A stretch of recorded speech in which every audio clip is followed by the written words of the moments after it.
Nuestra tercera clase dentro del módulo 8.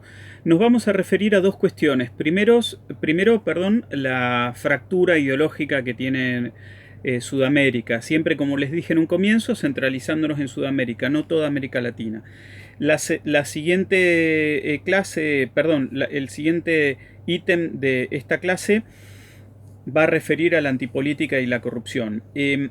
Sobre este primer punto, sobre las fracturas ideológicas, claramente inciden en un desarrollo armónico estratégico de Sudamérica, porque tiene una división que parece una falla geológica, que se termina traduciendo en programas o proyectos internacionales, como es el enfrentamiento, si se quiere, entre el Grupo de Puebla y el Grupo de Lima, del que recientemente nuestro país, bajo la presidencia de Alberto Fernández, decidió salirse. La región viene de vaivenes claramente pronunciados, como todos sabemos, década del 60, 70, 80, procesos de dictaduras hegemonizadas desde la potencia del norte, un proceso de redemocratización en la década del 80 en la mayoría de los países, algunos más temprano a comienzos de los 80 como el caso argentino, otros más tarde como el caso chileno, pero en general la década del 80 fue un proceso de democratización. Posteriormente viene un proceso muy amplio, que es el de la reforma de los estados en América Latina, y en general podríamos ver que en bloque aparecen gobiernos neoliberales, de reformas neoliberales, como ahora nos vamos a referir, y posteriormente, ante el fracaso de esos gobiernos neoliberales por solucionar los problemas estructurales de falta de empleo, equidad social, justicia social, a todo lo que nos hemos referido, sobrevienen gobiernos post-neoliberales, ¿sí?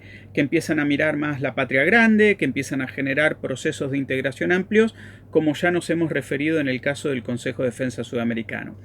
Es en esa coyuntura que hay que tener en cuenta lo siguiente. Primero, que estos estados, yo este tema lo llamé fracturas ideológicas y estados débiles, porque están fracturados, pero en condiciones muy distintas a las que tenían estos estados hace 30, 40 o 50 años.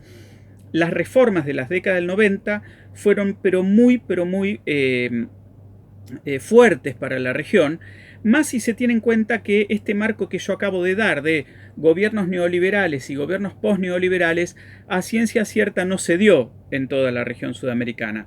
Veamos el caso de Chile, donde más allá de los vaivenes entre gobiernos de derecha y de centro-izquierda, como los gobiernos de socialistas, no terminan de salirse de un carril neoliberal que sigue acompañando ese tipo de medidas iniciales de los 90. Lo mismo acontece en el Perú. En el Perú muchos candidatos como Alejandro Toledo, como Ollanta Humala, han tenido propuestas que parecía que iban hacia un cambio post-neoliberal, pero siguieron el curso neoliberal clásico.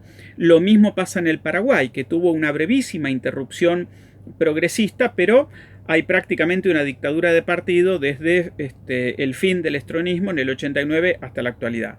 Entonces, no es que todos los países de la región pasaron por esos vaivenes de neoliberalismo, posneoliberalismo, regreso al neoliberalismo, sino que gran parte de estos países, Uruguay, Chile, Perú, Paraguay, tuvieron un continuismo importantísimo de gobiernos neoliberales.